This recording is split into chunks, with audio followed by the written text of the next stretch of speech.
السلام علیکم۔ آج ہم بات کرنے والے ہیں 1920 سے لے کر 1939 تک۔ آج ہم بات کرنے والے ہیں 1920 سے لے کر 1939 تک کے ایرا کی، جس میں بہت کچھ ہوا ہندوستان میں۔ بہت سارے کمیشنز آئے، بی اما نے کیا بولا، قائد اعظم نے کیا اقدامات کیے، 1930 میں کیا ہوا۔ Simon Doe back. کیا تھا برٹش گورنمنٹ نے ہندوستانیوں سے کہ ہم 10 سال کے بعد کچھ فارمیشن لائیں گے ہندوستان میں، تو اسی کے لیے برطانیہ سے سیمن کمیشن ہندوستان پہنچا۔ لیکن سیمن کمیشن کے پہنچتے ہی جو کمیٹی رکھی گئی وہ پورے کے پورے شہر کے باہر رکھی گئی تاکہ عوام احتجاج نہ کر سکے، کیونکہ اس وقت ہر ہندوستانی کی زبان پر ایک ہی لفظ تھا، Simon go back, Simon go back, Simon go back. یہ جملہ ایسا بن چکا تھا کہ جس کو پڑھنا بھی نہیں آتا تھا اس کو بھی یہ معلوم تھا کہ ہم نے یہی بولنا ہے، Simon go back, Simon go back. Hindustan کے باشندوں نے پتنگ بازوں کو اکٹھا کیا اور ایک پوری مہم چلائی، جس میں پتنگ باز ایک جگہ پر موجود ہیں اور یہ کیلکولیشنز کر رہے ہیں کہ کہاں سے کتنی دور سے اور کتنی ہائٹ سے ہم لوگ پتنگ کا اڑیں گے تو وہ جا کر اس دائرے کے بیچ میں گرے گی جہاں سیمنز بیٹھ کر اور برٹش بیٹھ کر بات چیت کر رہے ہیں۔ کیونکہ سیمنز کی جہاں کمیٹی بیٹھی تھی اور میٹنگ ہو رہی تھی اس کے دور دور تک فوج کو پھیلا دیا گیا تھا تاکہ لوکل عوام وہاں تک نہ پہنچ سکے، تاکہ ہندوستانی احتجاج نہ کر سکے۔ کیونکہ دیکھا گیا کہ سیمن کمیشن کی بگیاں اور گاڑیاں جہاں جہاں سے گزری، عوام نے ان پر پتھراؤ کیا، عوام نے احتجاج کیا، عوام نے نعرے لگائے، Simon go back, Simon go back, Simon go back. لیکن آخر کار ان کو ہارنا پڑا اور سیمنز کے جو فارمیشن تھے ان کو کبھی بھی نہیں مانا گیا۔ Nehru.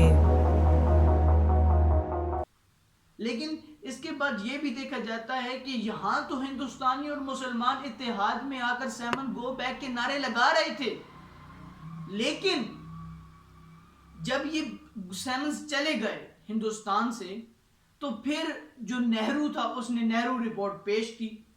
1928 میں نہرو رپورٹ پیش کی نہرو نے، جس میں انہوں نے 1916 میں لکھنؤ پیکٹ میں ہونے والے تمام معاہدوں کو کے پرچخے اڑا دیے۔ انہوں نے کچھ بھی ماننے سے انکار کر دیا، جس کے بعد جناح نے 14 نکات لکھے۔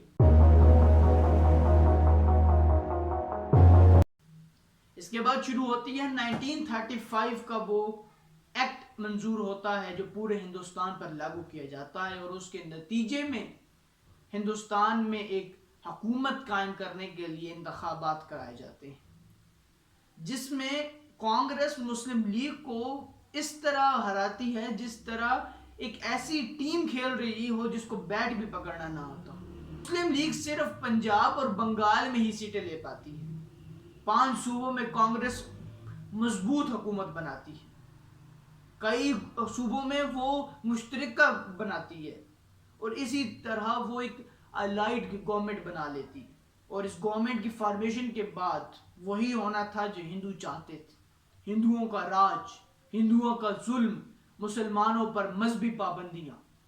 اسکول جو قائم کیے گئے وہ مندروں میں قائم کر دیے گئے، اور یہ عائد کیا گیا کہ مسلمانوں کے بچے لازم ہے کہ ان مندروں والے اسکولز میں آئیں گے۔ مسلمان بچیوں کو اس بات پر لازمی قرار دے دیا گیا کہ وہ اپنے ماتھے پر تلک لگائیں گی۔ بندے مادرم جیسے گانے کو نیشنل اینتھم قرار دے دیا گیا۔ مسجدوں کے باہر جب اذانیں ہوتی تو ڈھول بجائے جاتے۔ مسلمانوں کی تہذیب، مسلمانوں کی شناخت، مسلمانوں کی آزادی کو ختم کرنے کے لیے ہندوستانیوں یعنی ہندوؤں نے ہر وہ کوشش کی جس سے مسلمان ہمیشہ کی ہمیشہ اقلیت بن کے رہ جائیں اور ہندوستان میں صرف اور صرف ایک ہی راج ہو، اور وہ راج ہندوؤں کا۔ ہندو یہ سمجھتے تھے کہ ہم ہی صرف جانشین ہیں برٹش کے، برطانیہ جب یہاں سے لوٹے گا تو ہندوستان کا پورا راج ہمارے پاس ہوگا۔ مسلمان، سکھ، عیسائی، پادری اور دیگر اقلیتوں کو کوئی حقوق نہیں دیے جائیں گے. یہ اقلیت ہی رہیں گے, ان کو کبھی بھی آزادی نہیں دی جائے گی. ان الیکشنز کے بعد پورے ہندوستان کے مسلمانوں کو یہ احساس ہو گیا کہ ہم نے غلط کیا ہے مسلم لیگ کے ساتھ. جناح صحیح کہتے تھے, یہ کبھی بھی ہمارے نہیں ہو سکتے, یہ کبھی بھی ہمارا بھلا نہیں سوچ سکتے. کانگریس کبھی بھی مسلمانوں کی نمائندہ جماعت نہیں بن سکتی. کانگریس صرف اور صرف ہندوؤں کی نمائندہ جماعت ہے, تھی اور رہے گی. اس کے بعد مسلمانوں کو یہ احساس ہونا شروع ہوا کہ اگر برٹش یہاں سے چلے جاتے ہیں اور پورا کا پورا راج ہندوستان میں ہندوؤں کو جاتے ہیں تو ہم کیا کریں گے. اب تو انگریزوں کے ہوتے ہوئے یہ ہمارا حال کر رہے ہیں, اور انگریز چلے گئے تو پھر ہمارا یہ حال کیا کریں گے. قائد اعظم نے پورے ہندوستان میں کال دی کہ اب ہمیں یوم نجات منانا ہے. ہمیں ان کے ظلم سے آج نجات ملی ہے.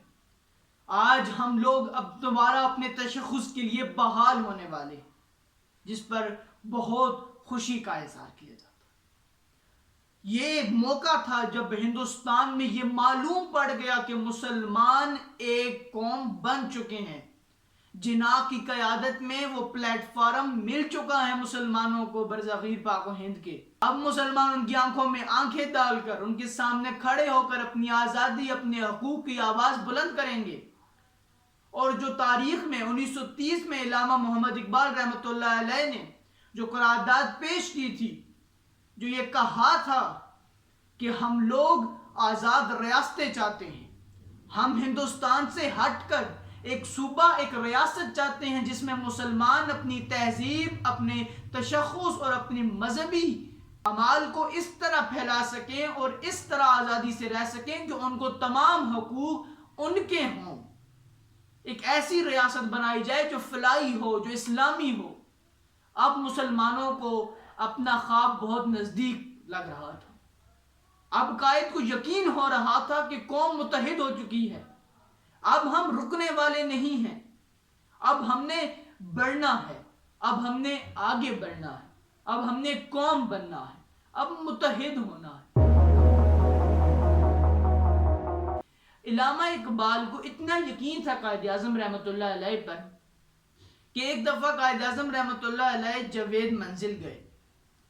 تو قائد اعظم رحمۃ اللہ علیہ بیٹھے تو جاوید, علامہ اقبال کے جو بیٹے ہیں جسٹس جاوید, جو آج شاید وفات پا چکے ہیں, ان کے بیٹے منیب اقبال یہ بات بیان کرتے ہیں کہ میرے والد صاحب سے محمد علی جناح رحمۃ اللہ علیہ پوچھتے ہیں کہ تم بڑے ہو کر کیا بنو گے. میرے والد صاحب خاموش رہتے ہیں. پھر پوچھتے ہیں تم بڑے ہو کے کیا بنو گے, تو پھر خاموش رہتے ہیں. علامہ اقبال وہاں بیٹھے تھے اور علامہ اقبال نے اسی انداز میں بولا کہ یہ نہیں بولے گا, یہ کبھی بھی نہیں بولے گا, اور آپ کے سامنے تو بولے گا ہی نہیں, آپ بتائیں گے اس کو کہ اس نے کیا بننا ہے. اتنا یقین تھا قائد اعظم پر علامہ اقبال کو یہ کہ یہی شخص ہیں جو مسلمانوں کے نمائندگی کر سکتے ہیں اور مسلمانوں کو اس مقام پر پہنچا سکتے ہیں کہ مسلمان اپنی آزادی کی جنگ لڑ سکیں, مسلمان اس سمت چل سکیں جو مسلمانوں کی حقیقی ہے. اور جاوید اقبال, علامہ اقبال رحمۃ اللہ علیہ سے پوچھتے ہیں کہ ان سے میں آٹوگراف لے سکتا ہوں. تو علامہ اقبال کہتے ہیں ضرور, یہ وہ شخصیت ہے جنہوں نے برصغیر کے مسلمانوں کو وہ حاصل کر کے دینا ہے جو کوئی نہیں حاصل کر کے دے سکتا. یہ ہمارے قومی لیڈر ہیں, ان سے ضرور آٹوگراف لو. تو اگر ہم لوگ یہ دیکھ سکتے ہیں کہ قائد اعظم اور علامہ اقبال کی اتنی ہی ہنگامی آپس میں تھی, تبھی پاکستان کی فارمیشن ہوئی. ہم اگلی ویڈیو میں بات کریں گے کس طرح 1940 میں قائد اعظم نے قراردادیں منظور کرائیں, کس طرح پاکستان کے قیام کے نزدیک سے نزدیک آخری 8 سال ہم بیان کرنے والے ہیں.